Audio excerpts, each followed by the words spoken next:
आज की कहानी राजस्थान से है, राजस्थान के सीकर जिले से। सीकर जिले में एक गांव है सीहोट बड़ी। इसी सीहोट बड़ी गांव में 29 जनवरी की रात को एक शख्स की हत्या कर दी गई थी।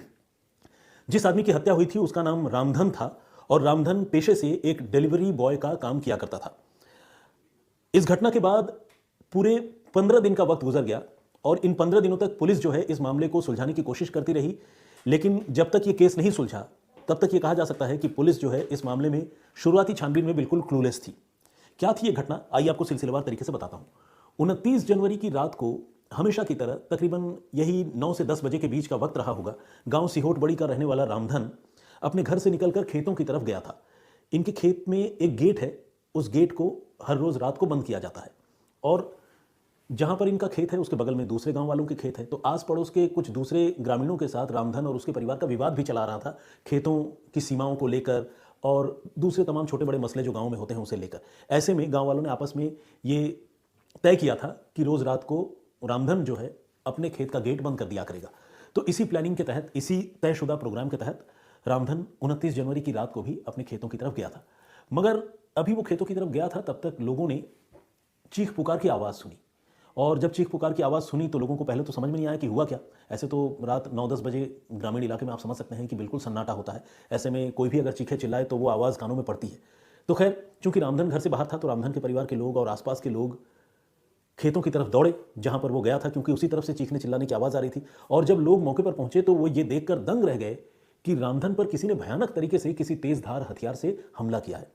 उसका शरीर जो है वो लहूलुहान था और इतने गहरे और ब्रूटल इंजरी मार्क थे, चोट के निशान थे, काटे जाने के निशान थे, जिसे देखकर लोग सहम गए। लोगों ने आनन फानन में रामधन को उठाया और उठाकर अस्पताल लेकर गए। पुलिस को इस घटना की जानकारी दी, लेकिन अफसोस रामधन जो है वो जिंदा नहीं बचा, बल्कि डॉक्टरों ने उसे ब्रॉड डेड करार दिया। काफ़ी सारा ब्लड लॉस यानी खून बह जाने की वजह से उसकी मौत हो गई थी और कई उसके शरीर की नसें जो है इस हमले में कट गई थी, जिससे बहुत सारा खून बह गया। बहरहाल, अब ये मामला सीधा सीधा कत्ल का मामला बन चुका था, जिसमें कातिल घात लगाकर कत्ल करके फरार हो चुका था। अब किसने कत्ल किया, रामधन से किसकी दुश्मनी थी, ऐसी क्या बात हो गई, ये तमाम सवाल परिवार वालों को भी परेशान कर रहा था, गांव के लोगों को भी और पुलिस को भी। पुलिस ने आईपीसी की धारा 302 के तहत, अब तो खैर 302 भी चेंज हो गया, मर्डर का मुकदमा दर्ज किया और मर्डर का मुकदमा दर्ज करने के बाद इस मामले की छानबीन शुरू की। तो छानबीन के क्रम में पुलिस ने सबसे पहले रामधन के घर वालों से ही बातचीत की और उनसे पूछा कि आपको क्या लगता है कि आपके बेटे की किससे दुश्मनी रही होगी, क्या है मामला। तो गांव वाले खुले तौर पर किसी का नाम नहीं ले सके। हालांकि उन्होंने इतना जरूर कहा कि गांव के ही कुछ लड़कों से रामधन का विवाद जरूर था, लेकिन ये ऐसी दुश्मनी नहीं थी कि उनके बेटे का कत्ल हो जाए, उन्हें तो समझ में नहीं आ रहा है। तो कुल मिलाकर ये मामला जो है शुरुआत में बड़ा क्लूलेस सा था, लेकिन चूंकि परिवार वालों ने बताया था कि रामधन का गांव के कुछ लड़कों से विवाद था, तो पुलिस को उस मामले को वेरीफाई करना था। और विवाद जिनसे था उसमें सबसे पहला नाम जिस लड़के का था उसका नाम था सुरेश कुमार उर्फ कालू। ये सुरेश कुमार उर्फ कालू वो शख्स था जिसके खेत के साथ रामधन का खेत लगता है और खेतों की सीमा को लेकर, खेतों की जो बीच में मेड़ होती है उसे लेकर सुरेश इलियास कालू के साथ रामधन की लड़ाई थी। तो ये एक स्टैब्लिश्ड फैक्ट था। लेकिन जब पुलिस कालू के घर पहुंची तो कालू घर पर मौजूद मिला। और ये तो खैर जब तफ्तीश कर रही थी तब की बात है, लेकिन जिस समय ये घटना हुई थी उस समय भी कालू घर में था। तो ये जो सारे एविडेंस थे वो इस बात की तरफ इशारा कर रहे थे कि बेशक कालू के साथ रामधन का विवाद था, लेकिन कालू ने रामधन की हत्या की है ऐसा कोई प्रूफ, ऐसा कोई क्लू या एविडेंस पुलिस को नहीं मिल रहा था। अब पुलिस ने इस मामले की छानबीन के लिए जो है वो गांव और उसके आसपास लगे सीसीटीवी कैमरों की जांच करने का फैसला किया।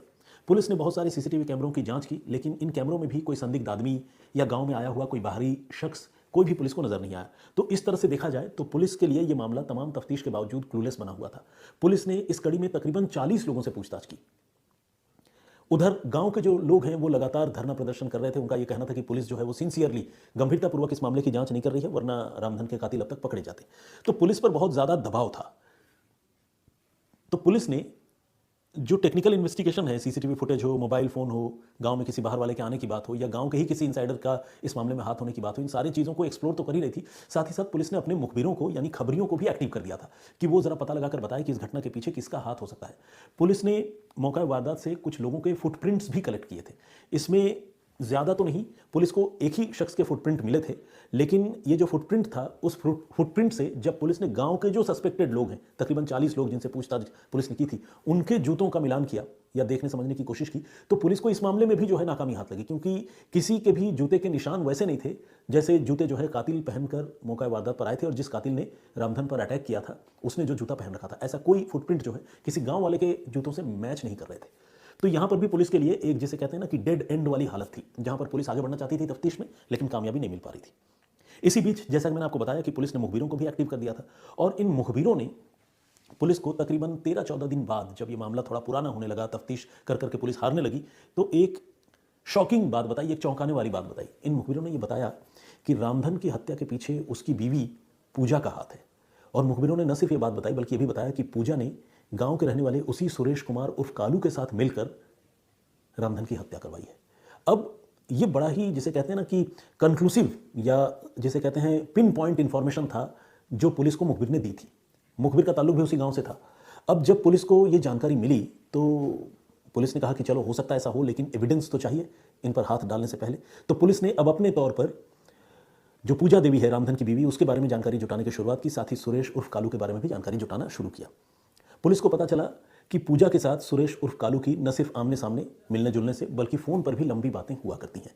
और पुलिस को इस बात के भी प्रमाण मिल गए कि पूजा के साथ सुरेश उर्फ कालू के रिलेशंस हैं, और उसके पति रामधन के होने के बावजूद पूजा जो है अपने पड़ोसी कालू के साथ बहुत इंटीमेट है। अब ये बात जब पुलिस को एविडेंस के तौर पर भी पता चल गई, चाहे वो फ़ोन के कॉल डिटेल हो या गांव के कुछ लोगों की गवाही के तौर पर हो, तो पुलिस ने एक बार फिर से सुरेश उर्फ कालू को पूछताछ के लिए बुलाया, और इस बार उसके साथ सख्ती की। सख्ती करने की वजह भी थी क्योंकि पुलिस को ऑलरेडी कुछ एविडेंस सुरेश और पूजा के एक दूसरे से लिंक होने के मिल चुके थे। अब जब पुलिस ने सख्ती की तो सुरेश ने अपना जुर्म कबूल कर लिया, और उसने कहा कि हाँ, 29 जनवरी की रात को उसी ने घात लगाकर रामधन पर तेज़धार हथियार से हमला किया था, और इससे पहले कि गांव के लोग वहां पहुंच पाते, वो जल्दी से दूसरे रास्ते से अपने घर आ गया, और घर आकर उसने हाथ पांव धो लिए और इत्मीनान से घर में पड़ा रहा। और बाद में जब गांव में शोर मचा तो वो भी दूसरे ग्रामीणों की तरह वहां मौका वारदात पर पहुंचा था, और उसने वहां मौके पर जाकर बड़ी हैरानी भी जताई थी कि किसने हत्या कर दी। लेकिन इस घटना के पीछे वही था। यहां तक कि कालू ने यह बताया कि इस घटना को अंजाम देने के लिए उसने बाकायदा नए जूते भी खरीदे थे, ताकि उसके जूतों के निशान जो है वो मौका वारदात पर अगर मिले तो पुलिस उन जूतों के जरिए कम से कम उस तक ना पहुंच पाए, फिंगरप्रिंट फुटप्रिंट के जरिए ना पहुंच पाए। इस मिशन में, इस साजिश में या इरादे में वो काफ़ी हद तक कामयाब भी हुआ, क्योंकि पुलिस को फुटप्रिंट तो मिले थे, मगर वो फुटप्रिंट जो है कालू के पहनने वाले, रूटीन में रोज़मर्रा में पहनने वाले जूतों के फुटप्रिंट से या जो सोल का डिज़ाइन है उससे मैच नहीं कर रहे थे। लेकिन जब पुलिस के सामने ये सारा सच आ गया और कालू ने सारा जुर्म कबूल कर लिया, तो उसी की निशानदेही पर पुलिस ने वो आलाए कत्ल, जो तेज़धार हथियार है जिससे वार करके उसने अपने पड़ोसी रामधन की हत्या की थी, उसे भी रिकवर किया, और उसके खरीदे हुए वो नए जूते भी बरामद किए जिसके फुटप्रिंट मौका वारदात से पुलिस ने रिकवर किए थे। तो ये सारी चीज़ें कंक्लूसिव थी, कोरोबोरेट करने वाली थी, ये सारे सबूत एक दूसरे से मिलने जुलने वाले थे। अब पुलिस ने कालू से पूछा, सुरेश उर्फ कालू से, कि भाई ऐसी क्या बात थी, क्यों तुमने हत्या की? तो उसने कहा कि इस हत्या का आइडिया उसे दरअसल खुद रामधन की पत्नी पूजा ने ही दिया था, और पूजा ने यह कहा था कि उसका पति उसे बहुत परेशान करता है, उसे खुश नहीं रखता है, उसे पैसे नहीं देता है, तो उसके साथ उसके पति की कभी बनती नहीं है। तो वो, उसकी पत्नी इस बात के लिए इंसिस्ट कर रही थी कि वो उसके पति की हत्या कर दे, कालू उसके पति की हत्या कर दे, और इसके बाद वो सुरेश उर्फ कालू के साथ ही घर बसा लेगी और उसी के साथ शादी कर लेगी। यहाँ खास बात यह है कि ये सुरेश वही शख्स है जिसका रामधन के साथ पहले से खेत की चौहद्दी को लेकर या सीमा रेखा को लेकर विवाद चला रहा था, लेकिन उसी खेत में आने जाने के क्रम में कालू के साथ रामधन की पत्नी पूजा की दोस्ती हो गई थी, मोबाइल नंबर एक्सचेंज हो गया था, और दोनों में अफेयर भी हो गया था, और ये सब कुछ तकरीबन 2 सालों से चल रहा था। रामधन को भी इस बात की खबर थी, पति पत्नी के बीच में इस बात को लेकर विवाद भी होता था, और ये जो महिला है पूजा, जिसने पूरी कत्ल की साजिश रची, वो बीच में तकरीबन 1-1.5 साल के लिए अपने पीहर भी चली गई थी, अपने पति से रूठ कर या नाराज होकर। उससे तो एक जरिया या बहाना चाहिए था कि वो अपने पति से दूर रहे और अपने प्रेमी से मिले, लेकिन रामधन ने घर वालों के साथ मिलजुल करके किसी तरह समझा बुझाकर पूजा को अपने घर वापस ले आया था। वो इस इरादे में कामयाब रहा कि उसको लगा कि मैंने पूजा को मना लिया है, लेकिन हकीकत यह है कि पूजा मानने वाली नहीं थी। पूजा तो अपने पड़ोसी के प्यार में पागल थी, और उसने ये पूरी कत्ल की साजिश रची। एक यहाँ खास बात ये भी है, पुलिस ने पूजा को भी गिरफ्तार कर लिया, और जब पूजा से पूछताछ हुई तो उसने पुलिस को बताया कि वो लगातार इस तरह के वेब सीरीज़ और क्राइम शोज़ देखा करती थी, जिसमें तरह तरह से अपराधी जो है जुर्म की वारदातों को अंजाम देते हैं, और इस तरह के क्राइम शोज़ को देखकर उसके दिमाग में अपने पति की हत्या करने का ख्याल आया। उसने अपने प्रेमी को, कालू को, इस बात के लिए राज़ी किया, और कालू ने यह बताया कि वो भी पूजा के साथ मिलकर तकरीबन 1 साल से रामधन की हत्या करने की प्लानिंग कर रहा था, लेकिन कामयाब नहीं हो पा रहा था। उसे समझ में नहीं आ रहा था कि वो इस केस को, इस घटनाक्रम को कैसे अंजाम दे, कैसे एग्जीक्यूट करे।